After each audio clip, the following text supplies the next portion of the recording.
Kanaaf dursaa fagoof dhiyoorraa waamicha keenya kabajanii qaamaan iddoo kanatti kan argamtan akkasumas tamsaasa kallattiitiin biyya garaa garaa teessanii sagantaa keenya kan hordoftan Waaqayyo isin haa eebbisu jennaa anaa dhufu isiniin jenneerra.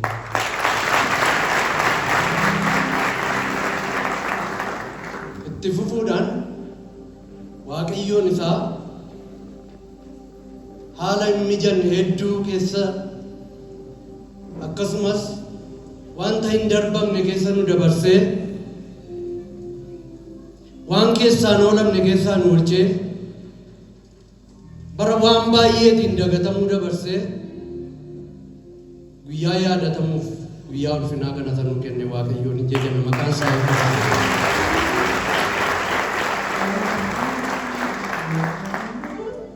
Dhimma tajaajilaa ilaalchisee baay'ee isaarraa dubbataniiru sababii ta'eef isa baay'eetti hin bu'u. Albama arfaffaa hojjechuu fi isa shanaffaa iddoo isa olaanaa jedhu kana gidduu sababii haalonni tokko tokko nu mijatiniif egaanuma beekama maal akka ta'e kana baay'ee keessa gadi lixee ibsuun hin barbaachisu. Sababii haalli mijataan nuuf hin jirreef waggaa 19 guutuu faarfannaatu hojjetamuu dideetu hin taane dibata isaa kennaa isaa dibeetu hin taane albamaan hojjennee inni eessiin turre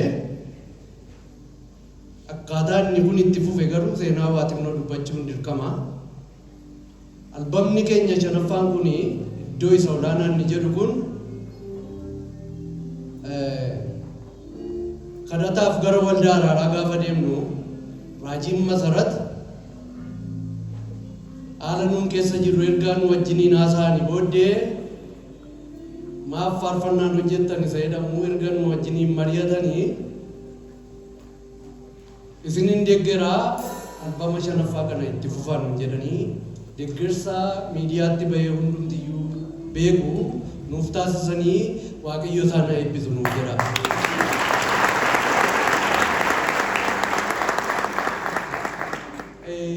Kuni waggaa 3 dura.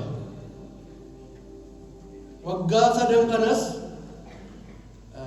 galfata nutti kenname nyaannee utuu hin taane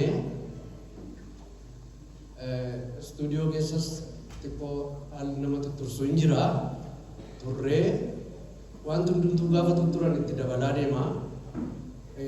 Gara xumuraa jala immoo hojjennee erga xumurree maastera isaa fudhachuudhaaf immoo ammas hanqinni nu mudate jira.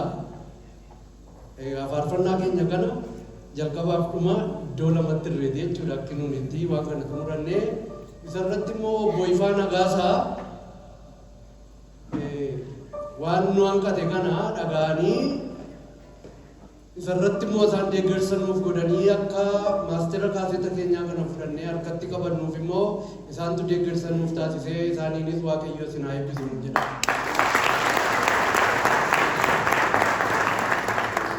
Egaa achumaan erga maasteriin faarfannaa kanaa fudhannee harkatti qabanne karaa obbo Ifaa Nagaasaa albamni kun bifa bareedaa ta'een eebbifamuu qabaa kan jedhamu immoo maree isaa isaanumatu qabatee luba Gaaddisaa Tilahunii wajjiniin mari'atanii maree bal'aa erga geggeessanii booddee isaan immoo koree eebba albamaa itti ijaaranii maree jalqabanii nuunis of gidduutti nu waamanii kanaaf eebba kana akka eebbisaniif nutu ijaarrate utuu hin taane ijaarsa waan utuu hin taane Waaqayyoomti karra namoota kanaa nuuf ka'ee koreenis immoo erga waamamanii wanti kun bifa kanaan akka milkaa'ee bareedee bifa sooshaal miidiyaa irratti waan gadhiifamaa tures kan amma ta'aa jirus hundumtuu akka inni bifa miidhagaa kana qabatuuf immoo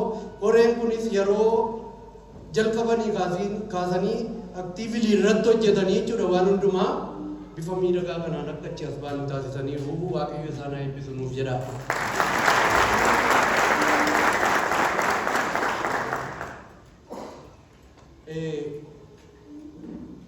kan biraan kan nuun galateeffannu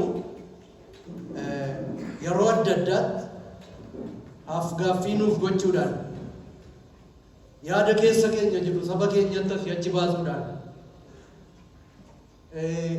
gara deellanaa kana jalamoo yeroo eebbalbamaa kana jalamoo qoree jalaas dafanii hawwaatanii tumsi akka nuuf ta'uuf illee saba kanatti sagalee keenya nuuf qabatanii kan ba'an TV mo'aa TV keenya Waaqayyo isin haa eebbisuutti nu jedha.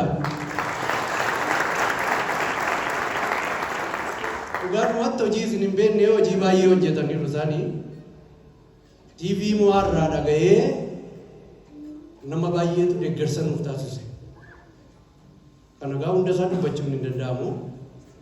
Xiqqaama isaa irraa dubbannaa jechuudha.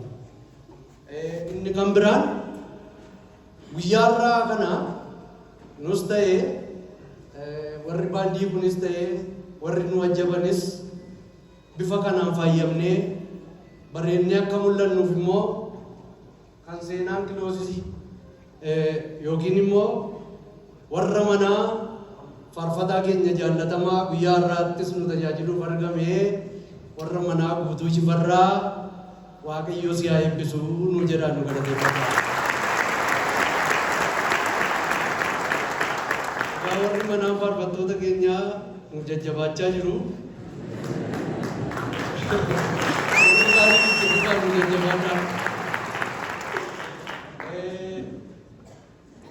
Kan biraan jalqaba amma xumura kanaatti amma guyyaa kaleessaatti jechuudha. Koreen kun iddoo taa'ee itti mari'atuu fi yaada sheer waliif godhu bakka nuuf kennanii iddoo koreen kun itti mari'achaa turan Baayibil Soosaayitii isaaniinis Waaqayyo isin haa eebbisu nu jedha. Akkasumas mana miidhaginaa yeroon abtaamuu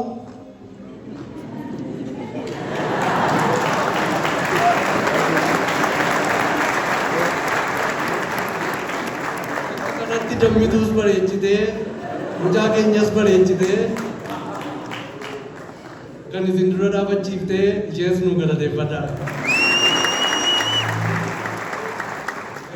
Akkasuma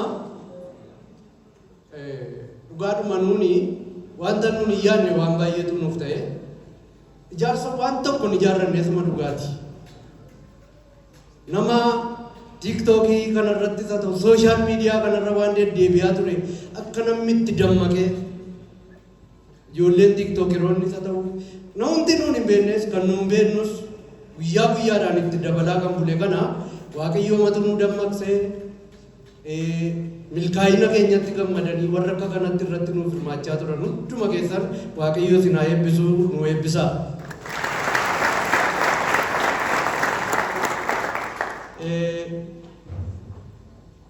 Akkuma kana addisuun amma cimsee dubbateera. Namni baay'een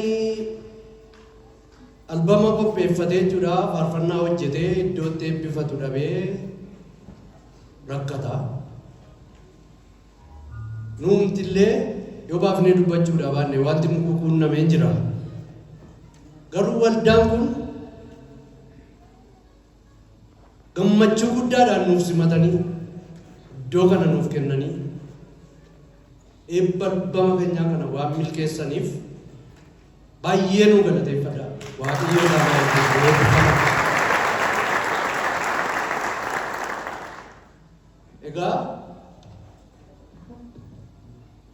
kan maatii keenyaas yoo booldi goonee dubbachuu baannellee maatiin keenyas jireenya nuun jiraannee adda nageenya keessatti yoo waa'ee albamaa keessatti dubbachuudhaa baadheeyyuu jireenya har'aa borii keessatti obbolaan keenya maatiin keenya qixxa baay'eedhaan nuuf dhaabbatanii qixxa baay'eedhaan nu deeggaraniiru.